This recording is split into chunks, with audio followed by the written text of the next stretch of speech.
नमस्कार दोस्तों, एक बार फिर मैं आपके सामने सोने और चांदी के ऊपर बात करने के लिए आया हूँ कि सोना और चांदी जो दिनों दिन आसमान छू रहे हैं, इसकी कीमतें जो रोजाना नए हाई के ऊपर जा रही हैं या रोजाना ये अपने हायर लेवल को ब्रेक कर रहे हैं।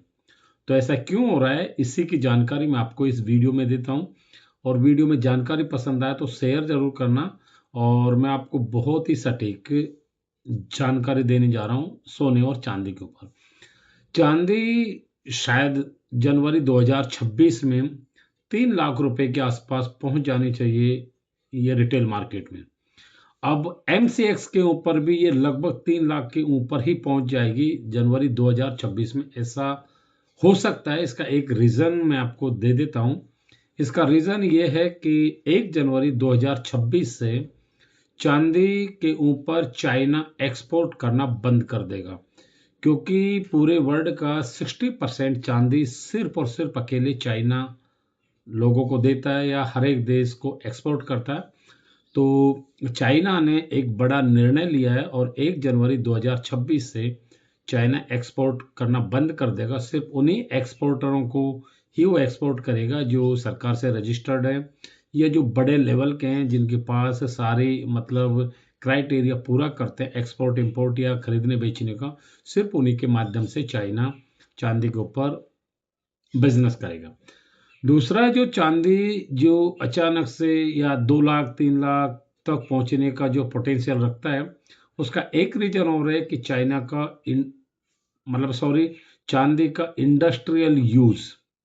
मतलब आप कल आजकल देखेंगे कि जो इलेक्ट्रॉनिक व्हीकल्स हैं उसके अंदर भी चांदी का बहुत ज़्यादा यूज हो रहा है।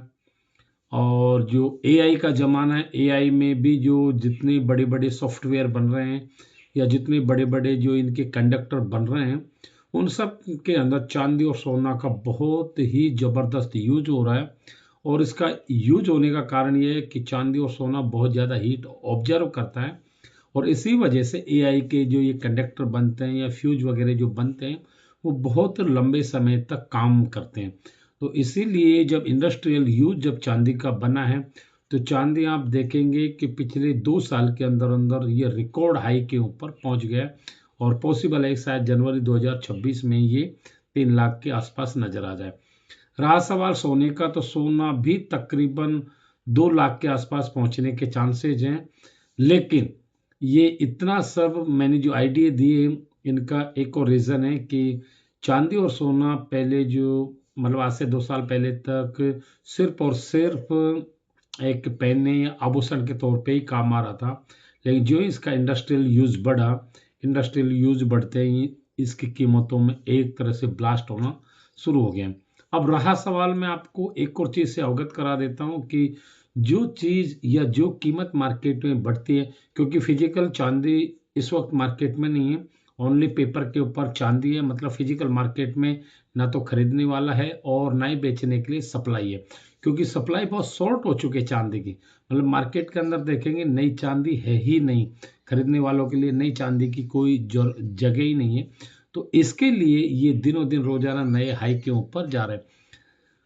चांदी और सोने के ऊपर आपको लेकिन एक चीज का ध्यान रखना है कि नए निवेश में भी अभी बचना है, क्योंकि जिस चीज की कीमत जितनी हाई स्पीड से ऊपर को जाती है, और अगर जरा छोटी सी कोई न्यूज आ जाती है उनके ऊपर या छोटा सा कोई सरकार की नीति आ जाती है, तो उनकी उतनी ही स्पीड से कीमत नीचे आती है जितनी स्पीड से वो जाती है।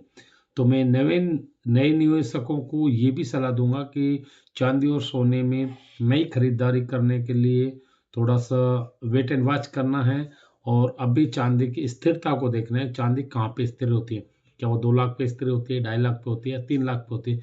थोड़ा सा जहाँ पे स्थिर हो उसके बाद में आपको नए कुछ अपना इन्वेस्टमेंट या अपनी जो जमा पूंजी है उसको इस्तेमाल करना चाहिए। क्योंकि चांदी वाकई में बहुत बड़े लेवल पे एक स्कैम करने जा रही है।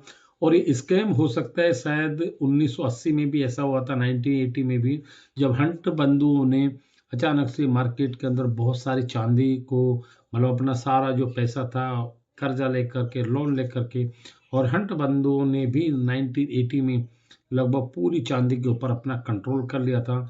और उस वक्त भी ऐसा हुआ था कि जब चांदी का क्राइसिस आया था, तो बहुत स्पीड से, जितनी स्पीड से दाम बढ़े थे, चांदी की कीमत बढ़ी थी, उसी स्पीड से वापस चांदी की कीमत नीचे धराशायी हो गई। तो आपको ये भी समझना चाहिए कि शायद ये कोई स्कैम भी हो सकता है, या ये जो अपने जो इंटरनेशनल लेवल का कोई बड़ा गेम भी हो सकता है। मतलब आप इसको एक तरह से स्कैम भी आपको समझना होगा कि इसका बहुत बड़ा स्कैम चल रहा होगा। नहीं, आप देखेंगे अचानक से इतनी सप्लाई कम हो जाए, ये भी संभव नहीं है, क्योंकि आजकल सिर्फ सरकार यही कह रही है कि डिमांड ज़्यादा है और सप्लाई कम है। लेकिन अचानक से जो देश में चांदी और सोना सदियों से यूज होते आ रहा है, लोगों के घरों में चांदी सोना बहुत भरा पड़ा है, फिर भी अचानक से कैसे कमी आ सकती है? तो ये एक बहुत बड़ी रणनीति भी हो सकती है, या बहुत बड़ा कुछ स्कैम भी हो सकता है, या किसी की ब्लैक मार्केटिंग भी हो सकती है लोगों को ब्लैकमेल करने के लिए। तो आपको चांदी सोने पे बहुत सतर्क रहने के साथ साथ आपको अपना इन्वेस्टमेंट है वो भी आपको बराबर रखना है। ना तो अभी आपको चांदी को खरीदने की कोई जल्दी करनी, ना ही सोने को कोई खरीदने की जल्दी करनी है। उतना ही इन्वेस्टमेंट करो जितने की आपको जरूरत है, बगैर बात में, क्योंकि ये कहीं पर भी बके नहीं जा रहा। जो लगभग शायद इनकी कीमत जो तय होना था, शायद ये लगभग हो चुका है। अब यहाँ से या तो 20-50 हज़ार और प्लस हो सकते हैं, या फिर क्राइसिस आएगा तो कम से कम 20 से 30% क्राइसिस सडनली कभी भी आ सकता है।